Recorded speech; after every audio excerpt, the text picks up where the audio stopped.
الرحمن الرحیم۔ دشمنانی اہل بیت پہ صبح و شام لعنت، خصوصی امام زمانہ بلند تر صلوات۔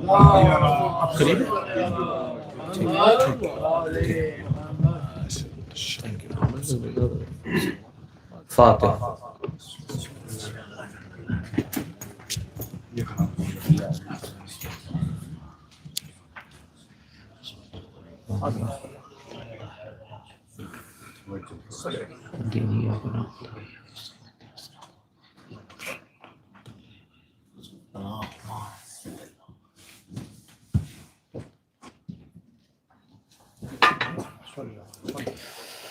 لا حول ولا قوة الا باللہ العلی العظیم۔ اعوذ باللہ من الشیطان اللعین الرجیم۔ بسم اللہ الرحمن الرحیم۔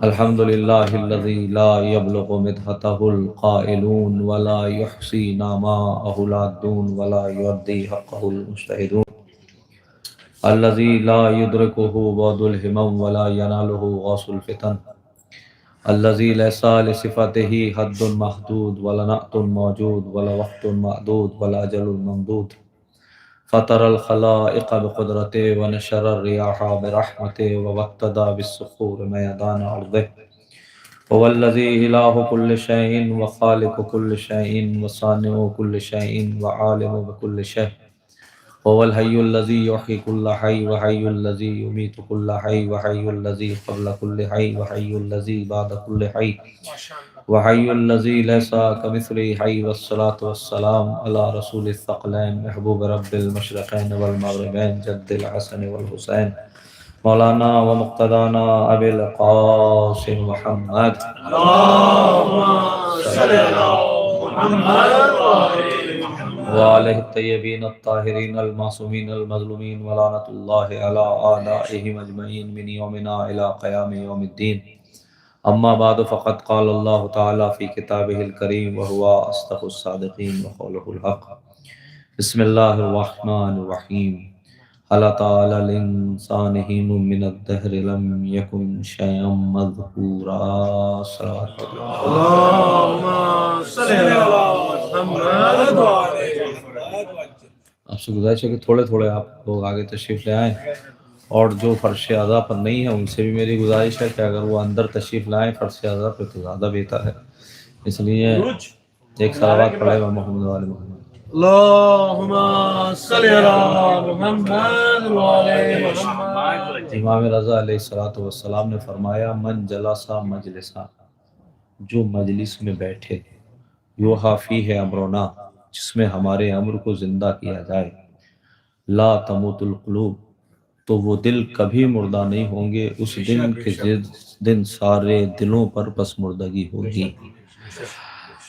ظاہر ہے کہ من جلسا مجلسا، جو مجلس میں بیٹھے، یہ نہیں کہ جو نیٹ پر سنے، کھڑے ہو کر سنے، اس لیے کہ فرش اعضاء کی ایک اہمیت ہے۔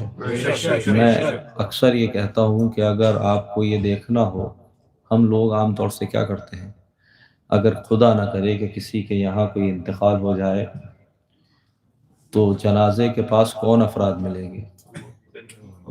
وہ افراد ملیں گے کہ جو میت سے متعلقین ہوں گے، جو خاص ہوں گے۔ تو ظاہر ہے کہ اگر اور جو قرابت دار ہوں گے وہ صاحب خانہ کو غرصہ دیں گے، تو وہاں اندازہ ہوتا ہے جو جتنا دور ہوتا ہے اس کا اندازہ لگتا ہے کہ جو قریب ہوتا ہے سوگوار سے وہ اقربا میں ہوتا ہے، اور جو دور ہوتا ہے اس کا مطلب یہ کہ وہ اغیار میں ہوتے ہیں، جو کسی حد تک تسلی و تشفی رکھتے ہیں۔ بس اب میں اس سے زیادہ نہیں کہہ سکتا کہ فرش اعضاء سے یہ دوری غیر مناسب ہے۔ ایک صلوات پڑھے بر محمد۔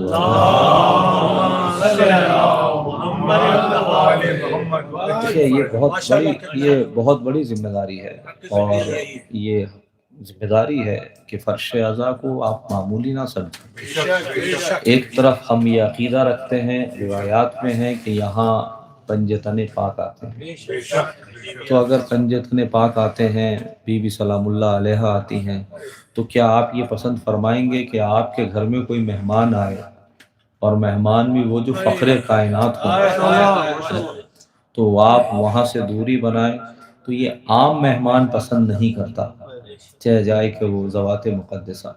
تو اس چیز کا تھوڑا سا ہمیں، میں یہ نہیں کہتا کہ غلطی ہم سے نہیں، کوئی ہم معصوم ہیں یا کوئی ہم سے غلطی نہیں ہوتی، غلطی ہوتی ہے، پہلے میں اپنے نفس کو متوجہ کر رہا ہوں، لیکن اس چیز کو ذرا تھوڑا سا سوچنے کی ضرورت ہے اور تفکر و تدبر کرنے کی ضرورت ہے، اس لیے کہ اس کا تعلق بھی اسی سے ہے جو میرا موضوع ہے، عالم ملک اور عالم ملکوت۔ دیکھیں، عالم ملک میں وہ ہے جو نظر آتا ہے، عالم ملکوت وہ ہے جو نظر نہیں آتا، لیکن ہم اس کا انکار نہیں کر سکتے، اس لیے کہ اگر وہ ہستیاں اور وہ ذوات مقدسہ عالم ملکوت کا تعارف نہ کراتے کہ جو اس کائنات کے خلق ہونے کا سبب ہے، یا میں کہوں کہ کائنات جن کے وجود کا صدقہ ہے، تو ہم کبھی اس چیز کو نہ کہتے۔ تو قرآن مجید نے دونوں عالم ملک کو بھی پہچنوایا اور عالم ملکوت کو بھی پہچنوایا۔ عالم ملک سے مراد ہر وہ شے ہے جو نظر آتی ہے، عالم ملکوت سے متعلق وہ چیزیں ہیں جو نظر نہیں آتی، مگر جتنا بھی عالم ملک ہے، یہ جو مادہ کہہ لیجئے، عالم ظاہر کہہ لیجئے، عالم مادہ کہہ لیجئے، عالم مٹیریل کہہ لیجئے، کوئی بھی آپ اسے نام دیں، اور عالم ملکوت کو عالم باطن کہہ لیجئے، عالم تجرد کہہ لیجئے، عالم جو ہے وہ باطن کہہ لیجئے، نام مختلف ہو سکتے ہیں۔ تو کہنے کا مطلب یہ ہے کہ یہ جتنا عالم ظاہر ہے، اس کو چلا وہ رہا ہے کہ جو عالم باطن سے تعلق رکھتا ہے۔ اب عزیزان گرامی، اللہ نے انسان کو دونوں کیفیتوں کا مجموعہ قرار دیا، عالم ملک کا بھی اور عالم ملکوت کا بھی۔ جسم کا تعلق عالم ملک سے ہے، روح کا تعلق عالم ملکوت سے ہے، اور یہ روح ہے کہ جو جسم انسانی کو چلا رہی ہے۔ اب ظاہر ہے کہ آج سائنس جتنی بھی ترقی کر رہی ہے، آج میڈیکل سائنس نے جتنی بھی ترقی کی، یا دنیا نے جس اعتبار سے بھی ترقی کی، وہ ساری ترقی عالم ملک کی ہے۔ غور کیجئے گا، وہ ساری ترقیاں عالم ملک کی ہیں، اور عالم ملک کی ترقیاں بھی مکمل نہیں ہوئی ہیں۔ ابھی ظاہر ہے کہ میڈیکل سائنس میں، کیونکہ میرا موضوع انسان ہے، انسان ملکی اور انسان ملکوتی، تو میں ظاہر ہے یوں تو کائنات میں ساری چیزیں ہیں، لیکن میرا تعلق جو ہے وہ صرف انسان سے ہے، جو میرا موضوع بحث ہے۔ تو اگر آپ انسان کے سلسلے سے بات کریں تو ظاہر ہے کہ جسم انسانی کے سلسلے سے آج میڈیکل سائنس ترقی کر رہی ہے، اور اس حد تک ترقی کر رہی کہ حیرت انگیز ہے، لیکن اس کے ساتھ ساتھ ابھی تک میڈیکل سائنس یہ نہیں کہہ سکی کہ ہم نے جسم انسانی کو کامل طور سے سمجھ لیا۔ توجہ کر رہے ہیں؟ یعنی ابھی گنجائش باقی ہے، کوئی یہ نہیں کہہ رہا کہ یہاں ابھی مرحلہ ختم ہو گیا، تو ابھی عالم ملک تک انسانیت نہیں پہنچی ہے۔ غور کیجئے گا، ابھی عالم ملک تک انسانیت نہیں پہنچی ہے، ابھی عالم ملکوت کی تو گفتگو بھی نہیں ہوئی۔ غور کیجئے گا، کوئی آپ کو میڈیکل سائنس میں کوئی سائنسداں ایسا نہیں ہے، کوئی بتانے والا ایسا نہیں ہے۔ دیکھیے، آپ کے سر میں درد ہوتا ہے، آپ میڈیکل پر چلے جاتے ہیں، آپ کے کوئی پریشانی ہے، دوا لے لیتے ہیں، لیکن کبھی آپ گئے میڈیکل پر کہ صاحب کوئی حسد کی جو ہے وہ دوا دے دیجئے، تکبر کی کوئی دوا دے دیجئے، غیبت کی کوئی دوا دے دیجئے۔ کیوں؟ اس لیے کہ اس کا تعلق عالم ملکوت سے ہے۔ غور کیجئے گا، اس کا تعلق عالم ملک سے نہیں ہے۔ تو عالم ملک پر جو ہے وہ سائنس گفتگو کر سکتی ہے، عالم ملکوت کی سرحدوں تک نہیں پہنچ سکتی۔ اور اسی لیے قرآن مجید نے کہا، اچھا ہو سکتا ہے کوئی انسان یہ کہے کہ بھائی ابھی روح پر ترقی نہیں ہوئی ہے، ابھی روح کو نہیں پہچانا گیا ہے، ابھی روح کو ڈسکس نہیں کیا گیا ہے، نہ جانے 100 سال 200 سال پہلے بہت سی چیزیں تھیں جو ڈسکس نہیں ہوئی تھیں، لیکن وقت کے ساتھ ساتھ ڈسکس ہو گئیں۔ تو ایک زمانہ ایسا آ جائے گا کہ لوگ روح کو بھی سمجھنے لگیں گے۔ اور ابھی تو سوال ہے، تو عزیزان گرامی 1400 برس سے تو ہم اس سوال کو سمجھتے ہیں، اس لیے کہ قرآن کہہ رہا ہے وَيَسْأَلُونَكَ عَنِ الرُّوحِ، میرے حبیب لوگ تجھ سے روح کے بارے میں سوال کرتے ہیں، قُلِ الرُّوحُ مِنْ أَمْرِ رَبِّي، ان سے کہہ دو کہ روح میرے اللہ کے امر سے ہے، وَمَا أُوتِيتُم مِّنَ الْعِلْمِ إِلَّا قَلِيلًا، اور ہم نے جو تمہیں علم دیا ہے وہ بہت کم دیا ہے۔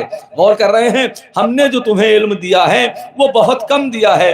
دیکھیں عالم ملک پر دنیا ترقی کر رہی ہے، یہ مادیات پر دنیا ترقی کر رہی ہے، لیکن روح کے سلسلے سے سوال 1400 برس پہلے کیا گیا تھا۔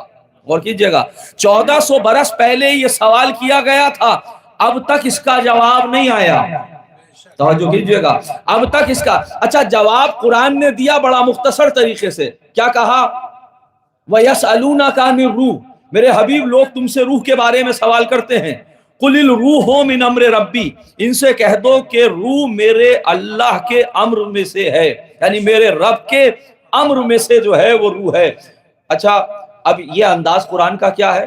قرآن کا بالکل وہی انداز ہے جیسے کوئی ایک سائنٹسٹ ہو اور اس نے نیوکلیئر بنایا ہو اور 5-10 سال کا بچہ اس سے پوچھے کہ یہ نیوکلیئر کیا ہے، یہ ایٹم بم کیا ہے، تو وہ کہے بیٹا بس اتنا سمجھ لو کہ یہ شہروں کو برباد کر دیتا ہے، اور جب بڑے ہو جانا تو سمجھ جانا۔ ٹھیک ہے، تو ہو سکتا ہے وہ کل بڑا ہو کے خود بنا لے، اتنا بڑا سائنٹسٹ بن جائے، لیکن اس وقت کیا مطلب ہے کہ بیٹا ابھی تمہاری صلاحیت، عمر کا دائرہ، علم کا دائرہ اتنا نہیں ہے۔ قرآن کا وہی انداز ہے۔ غور کر رہے ہیں، میرے حبیب لوگ تم سے روح کے بارے میں سوال کرتے ہیں، قُلِ الرُّوحُ مِنْ أَمْرِ رَبِّي، ان سے کہہ دو کہ روح میرے اللہ کے امر سے ہے، وَمَا أُوتِيتُم مِّنَ الْعِلْمِ إِلَّا قَلِيلًا، اور تمہیں جو علم دیا ہے وہ بہت کم دیا ہے۔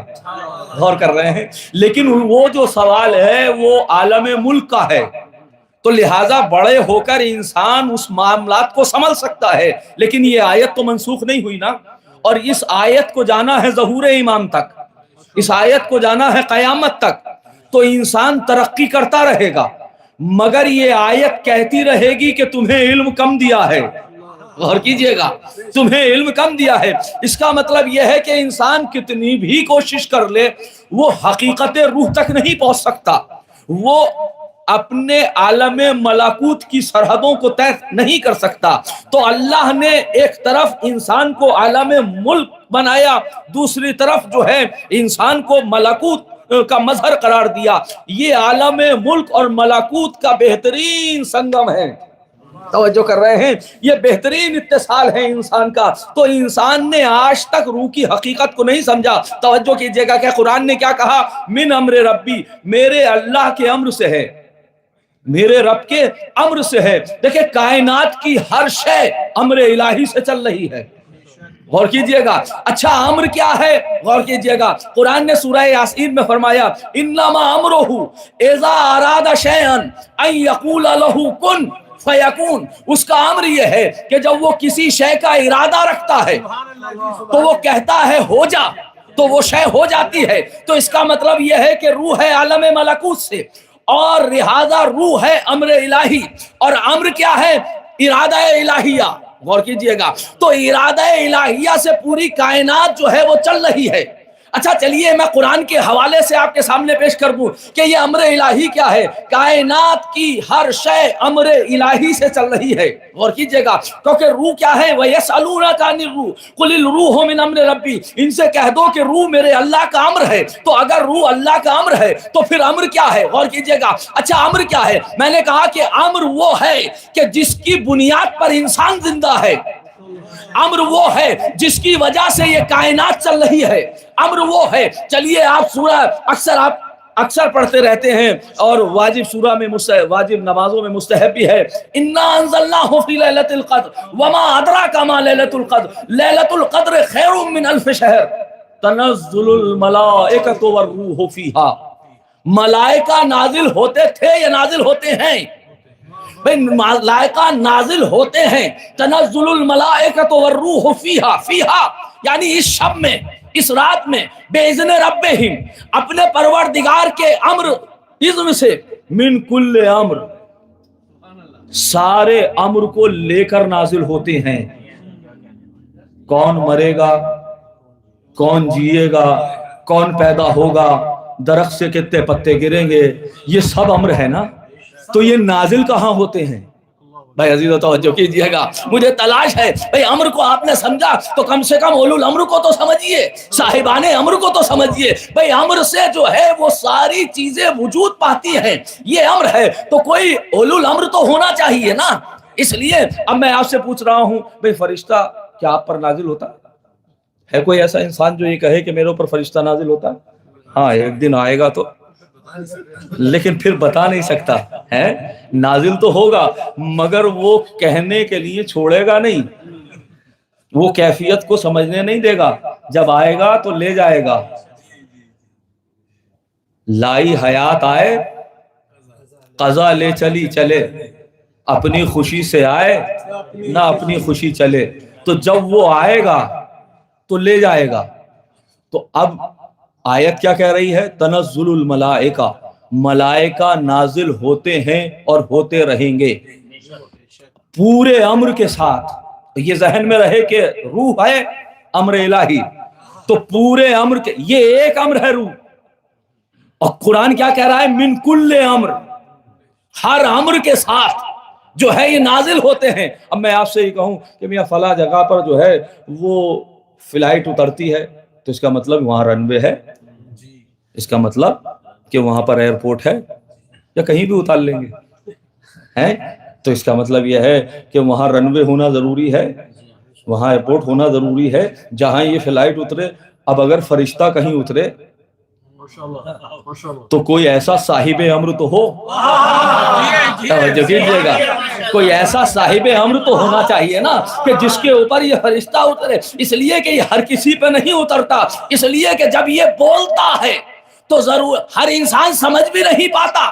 سماعت وہ ہو جو سماعت محمد ہو، اور صرف یہی نہیں، نزل بہ روح الامین علی قلبک، میرے حبیب روح الامین تمہارے قلب پر نازل ہوتے ہیں. تو لہٰذا قلب ہو جو قلب پیغمبر ہو، جس پر یہ فرشتے نازل ہوں گے. چھٹے امام سے پوچھا گیا کہ آپ لیلت قدر کو سمجھتے ہیں؟ آواز دی کیف لا نعلم والملائکۃ تطوف بنا، ہم شب قدر کو کیسے نہ سمجھے جس شب میں ملائکہ ہمارا طواف کرتے ہیں. اس شب میں ملائکہ ہمارا جو ہے وہ طواف کرتے ہیں. اس کا مطلب یہ ہے کہ ضروری یہ ہے کہ صاحب امر وہ ہو جس کا قلب قلب پیغمبر ہو، جس کا علم علم پیغمبر ہو، جس کی سماعت سماعت پیغمبر ہو. یہ اس انداز سے رسول نے مسئلے کو حل کر دیا، کہا ہم بتائیں گے وہ کیسا ہے. تو یہ ذہن میں یہ رہے، اولون محمد، اوسطون محمد، آخرون محمد، کلون محمد. ہمارا پہلا بھی محمد ہے، ہمارا اوسط بھی محمد ہے، ہمارا آخر بھی محمد ہے. اب تمہیں پتا چلے گا جب تک یہ نازل ہوتا رہے گا کسی محمد کا ہونا ضروری ہے. ایک صلوات پڑھیں بر محمد و آل محمد. اب یہ امر الہی ہے. تو اب ظاہر قرآن کیا کہہ رہا ہے؟ وَيَسْأَلُونَكَ عَنِ الرُّوحِ، میرے حبیب لوگ تم سے روح کے بارے میں سوال کرتے ہیں. اچھا آج میڈیکل سائنس نے جسم کے اعتبار سے، لیکن وہ بھی ہر حد آخر تک نہیں پہنچے. عالم ملک میں بھی تمام مراحل طے نہیں کیے انسان کے، ابھی راستہ باقی ہے. اور عالم ملکوت کی تو بحث ہی نہیں ہوئی اور ہو بھی نہیں سکتی. اس لیے کہ قرآن کہہ رہا ہے وَمَا أُوتِيتُم مِّنَ الْعِلْمِ إِلَّا قَلِيلًا، ہم نے جو تمہیں علم دیا ہے وہ بہت کم دیا ہے. ہم نہیں تو دیا ہے، تم تو آئے ہی جاہل تھے. اگر ہم اپنے نمائندے با علم نہیں بھیجتے تو تم تو جاہل پیدا ہوئے تھے. جہالت کو جوڑتے جائیے، نتیجہ جہالت ہی نکلے. بھئی زیرو زیرو نتیجہ زیرو. تو اب آپ نے دیکھا. تو اب میں یہ کہنا چاہوں گا کہ انسانیت کوشش کرتی رہے، محنت کرتی رہے، مگر وہ امر الہی کو نہیں سمجھ سکتی. اب سمجھ میں آتا ہے جب کائنات امر الہی کو نہیں سمجھتی تو جو وارثان امر الہی ہے انہیں کیسے سمجھ سکتی ہے؟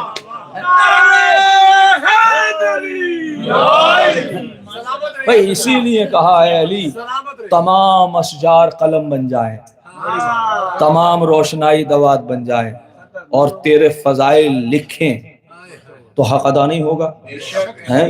تو قلم یہ کہتا ہے دنیا کے ہر مورخ سے یہ معجزہ مجھے کیسا دکھائی دیتا ہے، میں لکھ رہا ہوں فضائل علی کے صدیوں سے، ورق ابھی بھی یہ سادہ دکھائی دیتا ہے،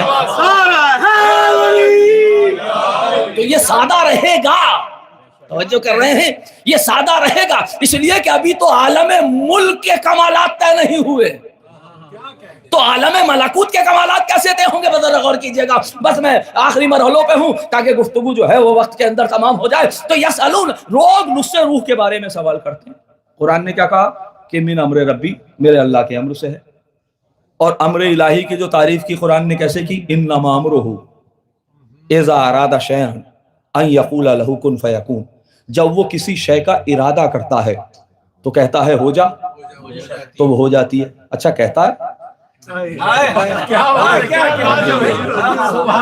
وہ کہتا ہے، اچھا قرآن تو کہتا ہے کہ کہتا ہے، لیکن قرآن اس لیے کہتا ہے تاکہ سمجھ لو کہ وہ کیسے کہتا ہے۔ میرے حبیب، لوگ تم سے روح کے بارے میں سوال کرتے ہیں، ان سے کہہ دو کہ روح میرے اللہ کا امر ہے، اور تمہیں جو علم دیا ہے وہ بہت کم دیا ہے۔ امر الہی کیا ہے؟ قرآن نے کہا انما امرہ اذا اراد شیئا، اذا اراد شیئا، جب وہ کسی شے کا ارادہ کرتا ہے تو کہتا ہے ہو جا، تو وہ شے ہو جاتی ہے۔ اب میں آپ سے پوچھ رہا ہوں، دیکھیں عالم تجرد کو سمجھنے کے لیے، عالم ملکوت کو سمجھنے کے لیے بس آپ کی توجہات مبذول ہے۔ دیکھیں تین چیزیں ہیں، عالم ملک یعنی جو کچھ ہے، میں نے کہا نا میں لفاظی کرنے کا عادی نہیں ہوں، جو کچھ کائنات میں آپ دیکھ رہے ہیں وہ سب عالم مادہ ہے، وہ عالم ملکوت ہے۔ جو نہیں دیکھ رہے مگر اس عالم کو چلا رہا ہے وہ عالم ملکوت ہے۔ فرق اتنا ہے کہ تمہارے جسم کا امر روح ہے، یہ روح کائنات پردہ غیب میں ہے، غور کر رہے ہیں؟ تو لہذا لیکن امر سے مراد، غور کیجئے گا، تیسری چیز ہے ارادہ۔ عالم ملک، اب میں اس کو اپنے اعتبار سے اگر سمجھنا چاہوں تو کیسے سمجھوں گا؟ دیکھیں عالم ملک کو سمجھنے کی ضرورت نہیں ہے، وہ سامنے چیزیں، جسم چل رہے ہیں، لوگ دیکھ رہے ہیں، ساری چیزیں یہ وہ سب عالم ملک ہے۔ عالم ملکوت کو کیا ہے؟ عالم ملکوت کو سمجھنے کے لیے ہمیں خام میں جانا ہوگا، توجہ کر رہے ہیں؟ روح کی حقیقت کو سمجھنے کے لیے خام میں جانا ہوگا۔ اچھا تعجب یہ ہے کہ جب انسان سو رہا ہوتا ہے، آنکھیں بند ہوتی ہیں مگر دیکھ رہا ہوتا ہے، کان بند ہوتے ہیں مگر سن رہا ہوتا ہے، جسم حرکت نہیں کرتا، تو وہ جو خواب میں حرکت کر رہا ہے وہ کیا ہوتا ہے؟ غور کیجئے گا، میں بہت توجہ چاہ رہا ہوں آپ سے۔ دیکھیں ہوتا کیا ہے، کبھی کبھی ایسا ہوتا ہے کہ کوئی انسان ہے، اس نے خواب دیکھا کہ اس کے پیچھے شیر پڑ گیا اور وہ بہت تیزی سے ساتھ بھاگ رہا ہے نا، ہوتا ہے ایسا کبھی کبھی، اور بس ایک منزل وہ آئی کہ وہ بالکل ایک دم قریب آ گیا، اب ایک دم انسان کی آنکھ کھلی، دیکھا تو پسینے میں، تو یہ پسینے میں کیا ہوا؟ یہ جسم بھاگا تھا؟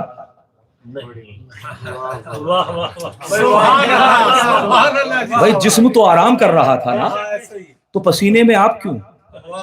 اس کا مطلب یہ ہے کہ عالم ملکوت کا تعلق عالم ملک سے ہے، توجہ کیجئے گا، اور یہ اس کا تاثر ایسا ہے کہ وہاں کچھ کیفیت ہوتی ہے، اثر یہاں ہوتا ہے، غور کیجئے گا جانے۔ لیکن خواب عالم ملکوت کلی نہیں ہے، خواب عالم مثال ہے، غور کیجئے گا۔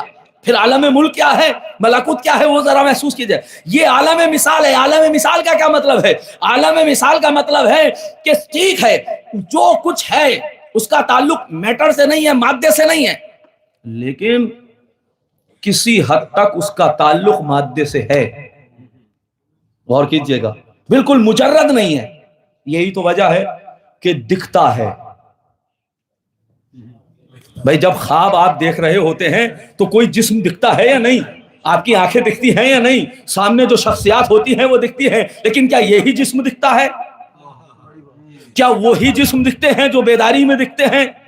کہا نہیں، دکھتے وہ بھی ہیں، جسم وہ بھی رکھتے ہیں، لیکن وہ جسم عالم ملک کا نہیں ہوتا، وہ عالم مثال کا ہوتا ہے۔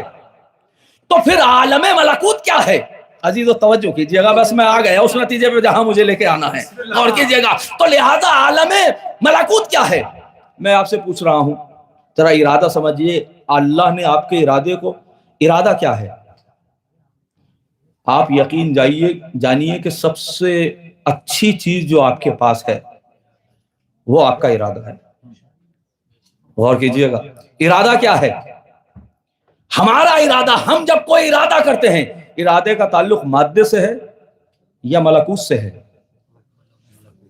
غور کیجیے گا بھئی، عالم ارادے کا تعلق، بھئی آپ نے ارادہ کیا تو کسی بھی شے کا جب آپ ارادہ کرتے ہیں تو ارادے کو کیسے پہچنوائیں گے آپ جب کسی سے بات کر رہے ہو، کبھی کبھی ایسا ہوتا ہے کہ آپ کچھ سوچ رہے ہیں اور سوچتے سوچتے آپ ذہن میں چیزوں کو تعمیر کر رہے ہیں، کوئی پروجیکٹ ہے جس کو آپ کو بنانا ہے، آپ کے ذہن میں ایک توجہ چل رہی ہے، ٹھیک ہے، اس توجہ کر رہے ہیں آپ، صرف ایک ارادہ ذہن میں ہے، اپنے ذہن میں چیزوں کو بنا رہے ہیں اپنے اعتبار سے۔ کسی نے شانہ ہلا دیا، ادھر توجہ ختم ہوئی، ادھر وہ سارا پلان ڈیلیٹ ہوا، توجہ دوسری طرف آ گئی۔ اب ارادہ اس کی طرف ہے کہ جو آپ کو متوجہ کر رہا ہے۔ اچھا، یہ ارادہ کتنی دیر میں آپ نے بنایا؟ کتنا وقت لگا ارادے کو بنانے میں؟ کا صرف توجہ۔ اگر آپ نے اپنا توجہ سمجھ لیا تو توحید کا کن سمجھ میں آئے گا، اور سمجھیے گا تو پھر توحید کا کن سمجھ میں آ جائے گا۔ آپ نے لمحوں میں، غور کیجئے گا، آپ لمحوں میں، آپ چاہیں، میں نے کہا صاحب آپ فلاں یونیورسٹی کو اپنے ذہن میں لیجیے، آپ نے بالکل ذہن میں جلدی سے لی، بس توجہ کی اور ذہن میں پوری تصویر بنا دی۔ غور کر رہے ہیں کتنے خوبصورت ہیں آپ خالق ہیں؟ آپ خالق ہیں لیکن احسن الخالقین نہیں ہے، توجہ کر رہے ہیں؟ خالق آپ بھی ہیں، آپ اپنے ذہن میں اپنے ارادوں کے ذریعے سے ان چیزوں کو مخلوق کر رہے ہیں، بنا رہے ہیں، اپنے ارادے سے بنا رہے ہیں۔ صرف توجہ، آپ کا ارادہ، آپ کی توجہ ہے، ادھر آپ نے ارادہ کیا چیز بنا لی، ادھر آپ نے ارادہ کیا چیز کو مٹا دیا۔ بھائی اسی امر کو پروردگار بیان کر رہا ہے، انما امرہ اذا اراد شیئا ان یقول لہ کن فیکون۔ جب وہ کسی شے کا ارادہ کرتا ہے تو کہتا ہے ہو جا، تو وہ شے ہو جاتی ہے۔ تو یہ کون ارادہ کرنے والا ہے؟ وہ مرید ہے، لیکن کہیں سے آواز آ رہی ہے نحنو مشیت اللہ، ہم اللہ کا ارادہ ہیں، تو ہم اللہ کا ارادہ ہے۔ تو اب اس پر تعجب نہ کیجئے گا اگر قالین پر شیر کی تصویر ہو اور ایک ارادے میں، یا میں کہوں بے اذن قم بے اذنی کہہ کے ٹھوکر مار دی جائے اور وہ زندہ ہو جائے، تو کیا مطلب ہے؟ اس لیے کہ جب آپ کو اس نے ارادہ اپنا نہیں، آپ کا ارادہ اپنا نہیں بتایا، تو آپ کے ارادے میں اتنی طاقت اور پاور ہے، تو جس کو اس نے اولو الامر بنایا ہو اس کی منزل کیا ہوگی؟ ایک صلوات پڑھے محمد و آل محمد۔ آپ کی کیفیت کیا ہے؟ آپ کی طاقت اور آپ کی پاور۔ آپ اسی لیے تو مولا نے فرمایا من عرف نفسہ فقد عرف ربہ، جس نے اپنے نفس کو پہچانا اس نے اپنے خالق کو پہچانا، اس نے اپنے رب کو پہچان لیا۔ تو یہ ارادہ انسانی ہے۔ اچھا، اب یہ جو ارادہ ہے یہ نظر آتا؟ یہ نظر آتا؟ نظر نہیں آتا، مگر کیا کوئی اس کا انکار کر سکتا ہے؟ توجہ کیجئے گا، اس کا مطلب ہے کچھ چیزیں نظر نہیں آتی مگر آپ اس کا انکار نہیں کر سکتے۔ غور کر رہے ہیں؟ آپ اس کا انکار نہیں کر سکتے۔ بس ذرا توجہ رکھیے گا، اگر آپ نے امر ارادہ الہیہ ہم اپنے ارادے کی نشیب و فراز اور دقائق کو نہیں سمجھ پاتے، تو جس کو اس نے اولو الامر بنایا ہے اس کی کیفیت، بس ایک روایت پیش کر رہا ہوں، یہیں سے ربطہ مسائب بھی ہیں، غور کیجئے گا۔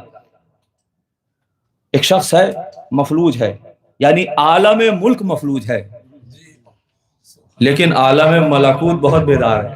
غور کیجئے گا، امام حسن اپنے بیت الشرف سے نکل رہے ہیں، سامنے ایک انسان ہے کہ جو بیٹھا ہوا ہے، مولا کا چاہنے والا ہے، امام کے ہاتھ میں نیزہ ہے اور گھوڑے پر آپ سوار ہیں، اور ایک مرتبہ تیزی سے چلے، جیسے ہی چلے تو جو شخص بیٹھا ہوا تھا ہاتھوں سے پیروں سے اپاہج تھا، مفلوج تھا عالم ملک کے اعتبار سے، لیکن عالم ملکوت پر تو کسی کا تصرف نہیں ہے نا، تو لہٰذا سوچنے لگا کاش پروردگار میرے ہاتھوں کو درست کر دیتا، پیروں کو درست کر دیتا تو امام کا استقبال کرتا اور فرشی سلام پیش کرتا۔ ابھی یہ سوچ ہی رہا تھا کہ ایک مرتبہ امام برابر سے گزرے، ہاتھوں میں نیزہ ہے، امام نے نیزے کو گرا دیا اور مخاطب ہو کر فرمایا بھائی ذرا اس نیزے کو اٹھانا، توجہ کیجیے گا، بھائی ذرا اس نیزے کو اٹھانا۔ خدا کی قسم اگر امامت پر یقین نہ ہوتا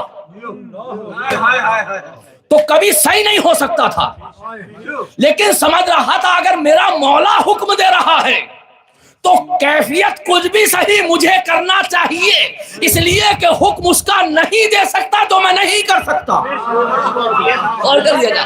لہذا جیسے ہی یہ کہا کہ بھائی ذرا نیزے کو اٹھانا، کھڑا ہو گیا۔ اب جیسے ہی کھڑا ہو گیا پیر صحیح ہو گئے، ہاتھ صحیح ہو گئے، نیزے کو اٹھایا، امام کو دے دیا، لیکن کیفیت یہ ہے، خوشحالی کی کیفیت یہ ہے کہ اب عالم ملکوت کو چھوڑ کر عالم ملک میں مصروف ہو گیا۔ ہاتھ صحیح کام کر رہے ہیں، پیر صحیح کام کر رہے ہیں، پیر صحیح ہیں، ہاتھ ٹھیک ہیں، میں ٹھیک ہو گیا ہوں، عالم ملک میں غافل ہو گیا۔ یاد رکھیے گا عالم ملک میں غافل ہونے والے اگر عالم ملکوت سے غافل ہو کر عالم ملک میں مصروف ہو جاتے ہیں تو بہت بڑا نقصان ہو جاتا ہے۔ ایک مرتبہ تاریخ کہتی ہے کہ جیسے ہی اپنے آپ میں مصروف ہوا، خوشی خوشی مولا کو نیزہ دے دیا۔ نیزہ دینے کے بعد ایک مرتبہ واپس ہونا چاہتا تھا، امام نے مسکرا کے فرمایا کیا وہ سلام پیش نہیں کرو گے؟ اور کیجیے گا، کیا وہ سلام پیش نہیں کرو گے جو تم سوچ رہے تھے؟ یہ ہے عالم ملک، یہ ہے صاحبان امر، کیا جو تم ارادہ رکھ رہے تھے، جو تم نے سوچا تھا کہا مولا مجھے معاف کریے گا، اپنی کیفیت تبدیل ہوئی، سب بھول گیا، لہذا میں آپ کو سلام پیش کرتا ہوں مولا، مگر میں نے ارادے کو ارادہ رکھا تھا، اظہار نہیں کیا۔ آپ کو کیسے پتا چلا؟ آواز دی یہ امر تمہارا ہے، اللہ نے ہمیں اولو الامر بنایا ہے۔ ایک صلوات پڑھیں محمد و آل محمد۔ عزیزان گرامی یہ کیفیت، تو لہذا انسان عالم، اور یہی وجہ ہے جب عالم ملک میں انسان دنیا میں مصروف ہو جائے، روح کے تقاضوں کو بھول جائے، تو جو اولو الامر ہے وہ کہتے ہیں الناس نیام اذا ماتوا فانتبہوا۔ مولا امیر المومنین فرماتے ہیں لوگ سو رہے ہیں، جب مریں گے تو جاگیں گے۔ کیا جملے ہیں میرے مولا کے، الناس نیام، لوگ سو رہے ہیں۔ یہ کون سا سونا ہے؟ یہ خواب غفلت ہے جو عالم ملکوت سے غفلت اختیار کر کر عالم ملک میں بیدار ہیں۔ الناس نیام، لوگ سو رہے ہیں، اذا ماتوا فانتبہوا، جب مریں گے تو جاگیں گے، لیکن اب جاگے تو کیا جاگے؟ غور کیجیے گا، اب جاگے تو کیا جاگے؟ جاگنا وہی ہے جو عالم ملک میں رہ کر جاگا جائے۔ عزیزان گرامی یہی وجہ ہے ان سب مسائل کو وہی بتا سکتے ہیں جو صاحبان امر ہیں۔ یہ دنیا والے لاکھ کوشش کرتے رہے لیکن وما اوتیتم من العلم الا قلیلا، ہم نے جو تمہیں علم دیا ہے وہ بہت کم دیا ہے۔ آدم سے لے کر خاتم اور خاتم سے لے کر قیامت تک، ظہور امام تک جو علم ہے وہ 2 حرفوں کا علم ہے۔ جب امام آئیں گے تو 25 حروف کے علم کا اضافہ کریں گے، اس پر انشاءاللہ تفصیلات کل پیش کروں گا۔ اور جو عالم ملکوت کے جواہر اور جو کیفیات ہیں، ظاہر ہے اسے سب تبدیل نہیں ہو سکتی، سب تفسیر اس کی نہیں ہو سکتی، موضوع وسیع ہے۔ میں کل کو کہ آخری اس سلسلے کی مجلس ہوگی تو یہ انسان جو عالم ملک اور عالم ملکوت ہے کا مظہر ہے، اسے چاہیے کہ ملک کے چکر میں ملکوت کو نہ بھولے، اس لیے کہ ہم جسم کے تقاضوں میں روح کے تقاضوں کو بھول جاتے ہیں۔ آج ساری ترقیاں جسم کے متعلق سے ہیں، گرمی بدن کو لگتی ہے روح کو نہیں۔ سردی بدن کو لگتی ہے، روح کو نہیں۔ مسافتیں جسم طے کرتا ہے، روح نہیں۔ روح کے لیے مسافت نہیں ہوتی، امر الہی کے لیے۔ آج سائنس نے کیا ترقی کی؟ اے سی لگا دی، ہیٹر لگا دیے، ٹھیک ہے، مسافتوں کو کم کر دیا۔ یہ سارے تقاضے کس کے ہیں؟ یہ سب جسم کے تقاضے ہیں۔ آپ کو اچھی نیند آ جائے، روح نہیں سوتی، جسم سوتا ہے۔ اگر روح سو جائے تو پھر انسان زندہ نہ رہ جائے، غور کیجیے گا۔ تو لہذا نہیں صرف سو نہ جائے، اگر اس جسم کو چھوڑ جائے تو انسان حیات سے موت میں تبدیل ہو جائے، غور کر رہے ہیں۔ تو لہذا یہ روح کے تقاضے ہیں کہ جس کو پورا ہونا ہے، اور کربلا کے میدان میں حسین نے انہی تقاضوں کو پورا کیا۔ عزیزو، حسین راز و نیاز میں ہے، انہیں تو کچھ بھی خبر نہیں ہے کہ شمر ان کے گلے پر خنجر چلا چکا یا چلا رہا ہے۔ یہ کیا ہے؟ اس لیے کہ درد کا تعلق عالم ملک سے ہوتا ہے۔ میں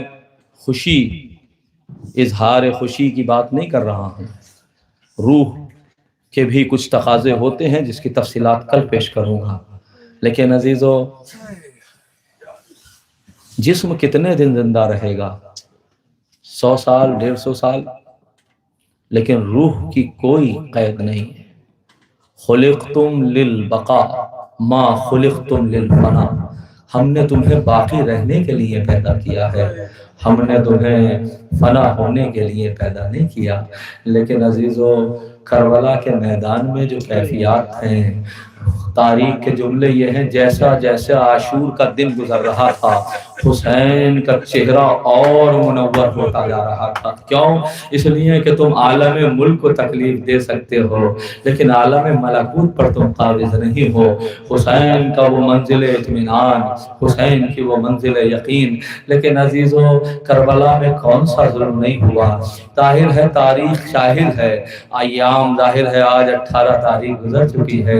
آپ کو معلوم ہے کہ عمر ابن عبدود کی بہن کہ جب رسول اپنے بھائی کے جنازے پہ آئی تو اس کو گرفتار کر رسول کے پاس لے کر آئے، تو ایک مرتبہ رسول نے پوچھا کہ تمہیں آنے میں کوئی پریشانی تو نہیں ہوئی ہے، کوئی تکلیف تو نہیں ہوئی ہے؟ کہا نہیں، مجھے بڑی عزت سے لے کر آئے ہیں، انہوں نے مجھے اسیر ضرور کیا ہے مگر بڑی عزت سے لے کر آئے ہیں، اس لیے مگر مجھے ایک شکایت ہے، یہ مجھے میرے بھائی کے جنازے کے پاس سے گزار کر لائے ہیں۔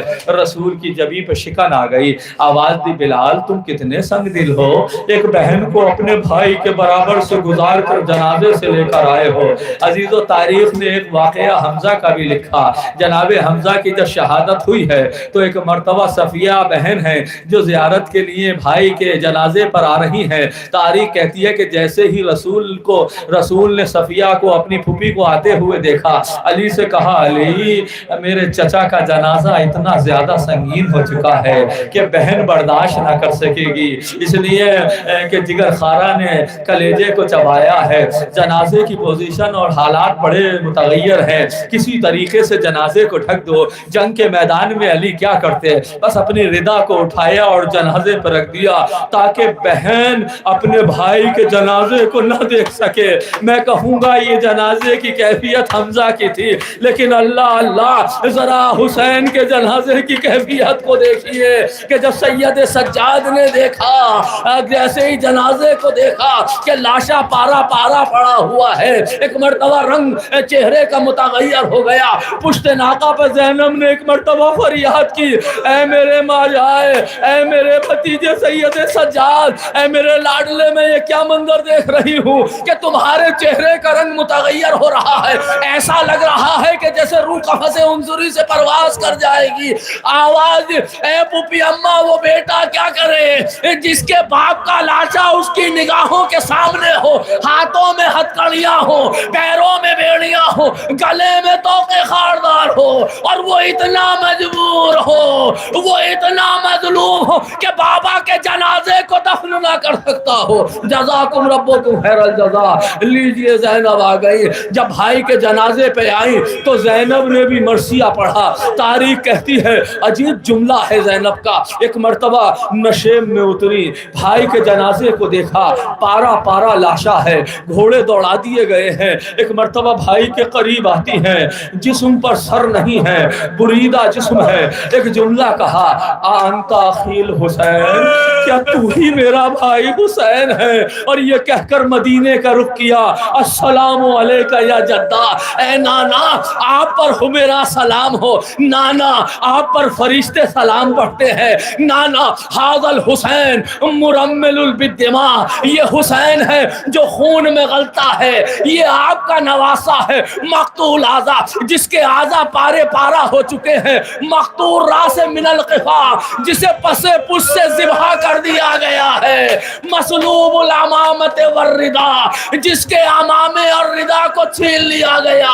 یہ کہہ کے زینب نے بھائی کے جنازے کو اٹھایا، آسمان کا رخ کیا، ربنا تقبل منا ھذا القربان، پروردگار ہماری اس قربانی کو قبول فرما، جزاکم ربکم خیر الجزا۔ یہ عجیب منزل ہے۔ بس عزیزو ایک روایت پیش کر کر ختم کر دی میں نے مجلس۔ تاریخ کہتی ہے بعد کربلا سید سجاد سے کسی نے پوچھا، عزیزو روایت عجیب ہے اس لیے کہ یہ ایام وہ ہے کہ جب اہل حرم جو ہے وہ کوفہ ہے یا کوفہ سے رخصت ہو چکے ہیں، 15 یا 18 آج ہی کی تاریخ تھی کہ جب شام کی طرف روانہ یہ قافلہ ہو رہا ہے۔